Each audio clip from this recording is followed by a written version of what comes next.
Wow! Summer rain in Hampi. కానీ ఈరోజు మా సైట్ సీయింగ్ పరిస్థితి ఏంటో, మార్నింగ్ వెదర్ అయితే చాలా కూల్ అండ్ వైబ్రెంట్గా మారిపోయింది. ఈ పెద్ద నరసింహస్వామి స్టాచ్యూ అండ్ బుడగలింగంని దర్శనం చేసుకొని మేము విజయ విఠల కాంప్లెక్స్కి స్టార్ట్ అయ్యాం. కొన్ని చోట్లకు రాగానే మనకు చాలా ప్రశాంతంగా అనిపిస్తుంది కదా. నేనైతే ఈ అందమైన రాతిరథం వైపు అలా చూస్తూ ఉండిపోయాను.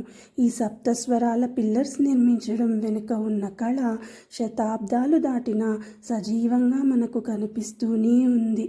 ఈ మండపంలో చూడండి, దశావతారాలను ఎంత చూడముచ్చటగా చెక్కారో కదా.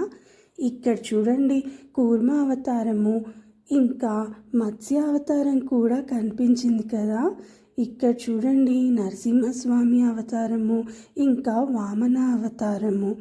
ఇది కేవలం సైట్ సీయింగ్ మాత్రమే కాదు, మన బిజీ లైఫ్ను, కష్టాలను కాసేపు మర్చిపోయి మన మనసుకు ఎనర్జీ ఇచ్చే ఒక ప్రశాంతమైన క్షణం. మనము కూడా కాసేపు ఈ ఉడతలాగా ఈ శిల్ప సౌందర్యానికి మంత్రముగ్ధులవుదామా. ఈ కాంప్లెక్స్ దగ్గర చాలా షాప్స్ ఉన్నాయి. స్టోన్స్తో చేసిన శిల్పాలు అండ్ క్యూట్ తాబేల్ లాంటి మరెన్నో క్విర్కీ థింగ్స్ ఉన్నాయి. షాపింగ్ కంప్లీట్ చేసుకొని ఈవినింగ్ మేము మతంగా హిల్ ట్రెక్కి స్టార్ట్ అయ్యాము. అదిగో ఆ కనిపించే కొండనే మనం ఎక్కిపోతున్నాము. పైన వీరభద్రస్వామి గుడి ఉందంట. ఆ కొండను చూస్తూ వెళ్తే ఇలా రాళ్లతో వేసిన మెట్లు మనకు కనిపించాయి. సాయంకాలం వేళ వీస్తున్న చల్లని గాలిని ఎంజాయ్ చేస్తూ ఈ రాళ్ల దారిలో మా ట్రెక్ అయితే స్టార్ట్ చేశాము. ఈ దారి చాలా నిర్మానుష్యంగా ఉంది. మేము తప్పిపోయామేమో అని కాసేపు భయపడ్డాం కూడా. దారిలో మాకు శిథిలావస్థలో ఉన్న అచ్యుతరాయ టెంపుల్ కనిపించింది.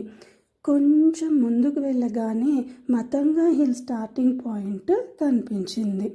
ఇక చుట్టూ పచ్చని చెట్లను చూస్తూ కొండపైకి వంపులు తిరిగిన రాళ్ల దారిలో జాగ్రత్తగా నడుస్తూ ఉంటే నాకు both divine and adventure feel అయితే వచ్చింది. అలా ప్రకృతి మధ్యలో ఉన్న ఇక్కడి ప్రశాంతతతో, నిశ్శబ్దంతో మన మనస్సును నింపేసుకోవచ్చు. ఈ ట్రెక్ మేము అనుకున్నంత ఈజీగా అయితే లేదు, కానీ చుట్టూ చూస్తే పెద్ద పెద్ద రాతి గుట్టలు, దూరంగా వంపులు తిరిగిన తుంగభద్రా నది, కాస్త అలసటగా అనిపించినా పైకి వెళ్ళే కొద్దీ కనిపించే వ్యూ ఆ అలసటనంతా మాయం చేస్తుంది. ఇక కొండపైకి చేరుకున్న ఆ క్షణం కింద హంపి నగరం మొత్తం ఒక పెయింటింగ్ లాగా కనిపిస్తుంది. ఇక దేవుడి దర్శనం చూసుకొని గబగబా సన్సెట్ లోపలైతే కొండ దిగేయాలి. వావ్!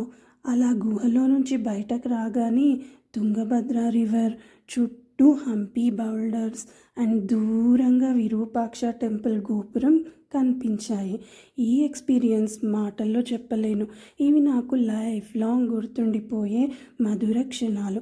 అలా అలసటతో, అడుగడుగున ఆనందం అండ్ ఆశ్చర్యంతో మనసు నిండుగా పోగేసుకున్న జ్ఞాపకాలతో ముగుస్తున్న ఈ హంపి ట్రిప్ మాకు once in a lifetime experience. Bye.